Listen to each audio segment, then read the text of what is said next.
Hello students, एक बार से फिर आपका स्वागत है। बच्चों, आज का जो हमारा टॉपिक है वो है development of anther. Development of anther also called is microsporogenesis. जो एंथर का जो डेवलपमेंट है वो माइक्रोस्पोरोजिनेसिस के नाम से भी जाना जाता है। अगर माइक्रोस्पोरोजिनेसिस की डेफिनेशन देखें तो formation of spores from the microspore mother cell by mitotic division. ठीक है, माइक्रोस्पोरोजिनेसिस की परिभाषा को देखें तो जो माइक्रोस्पोर मदर सेल है, एक अर्धसूत्री विभाजन द्वारा जो स्पोर्स बनते हैं वह प्रक्रिया क्या कहलाती है? Microsporogenesis, also called as development of anther.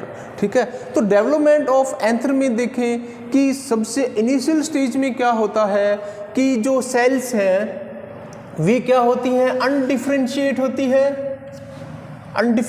होती हैं और होमोजेनस, एक जैसी होती हैं। ठीक है, अनडिफरेंशिएट mass of undifferentiated and homogeneous meristematic cells. बच्चों, ये जो मेरिस्टेमेटिक सेल्स हैं इनकी खास प्रॉपर्टी यह है कि ये क्या है, तुरंत क्या है, विभाजन करने के लिए तत्पर रहती हैं, लगातार इनमें ये विभाजनशील रहती हैं। ठीक है, तो ये अनडिफरेंशिएट, इनको आइडेंटिफाई नहीं किया जा सकता कि ये जाइलम है, फ्लोएम है, पैरेन्काइमटस है, स्क्लेरेन्काइमटस है। अनडिफरेंशिएट, अविभेदित कोशिकाओं का एक गुच्छा होता है, एक समूह होता है जो एक पतली भित्ति द्वारा, पतली वॉल द्वारा कवर्ड रहता है। ये जो पतली वॉल है, भित्ति है, ये एपिडर्मिस कहलाती है।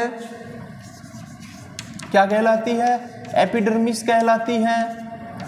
ठीक है, तो बच्चों अब इसमें क्या है, ये जो अनडिफरेंशिएट सेल होती है इनके अंदर वेल डेवलप न्यूक्लियस और डेंस साइटोप्लाज्म आ जाता है और आकार में ये बड़ी हो जाती हैं, तो इजीली से इनको दूसरी सेल की तुलना में इनको आइडेंटिफाई किया जा सकता है। That is also called is, इस प्रकार की जो सेल्स हैं वे क्या कहलाती हैं? आर्चिस्पोरियल सेल्स। इनको क्या बोलते हैं? आर्चिस्पोरियल सेल्स।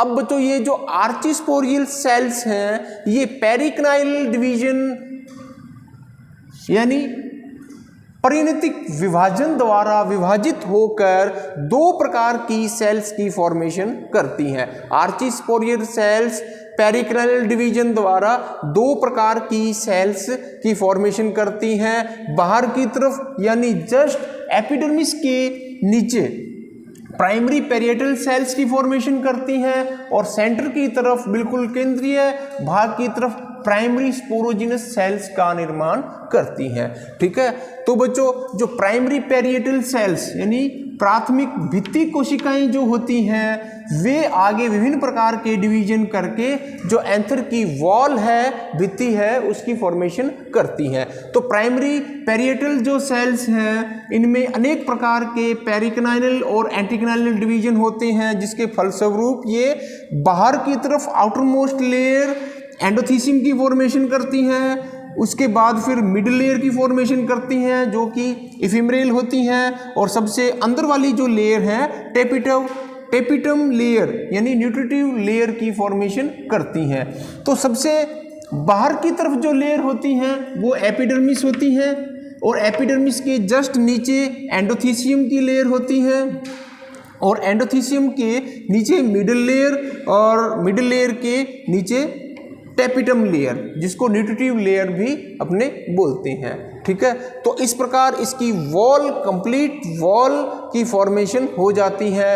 अब बच्चों, जो प्राइमरी स्पोरोजिनस सेल्स हैं उनमें अनेक माइटोटिक डिवीजन होते हैं, समसूत्री विभाजन होते हैं और primary sporogenous sales mitotic division की हेल्प से स्पोरोजिनस सेल में कन्वर्ट हो जाती हैं। किस में कन्वर्ट हो जाती हैं? स्पोरोजिनस सेल में कन्वर्ट हो जाती हैं।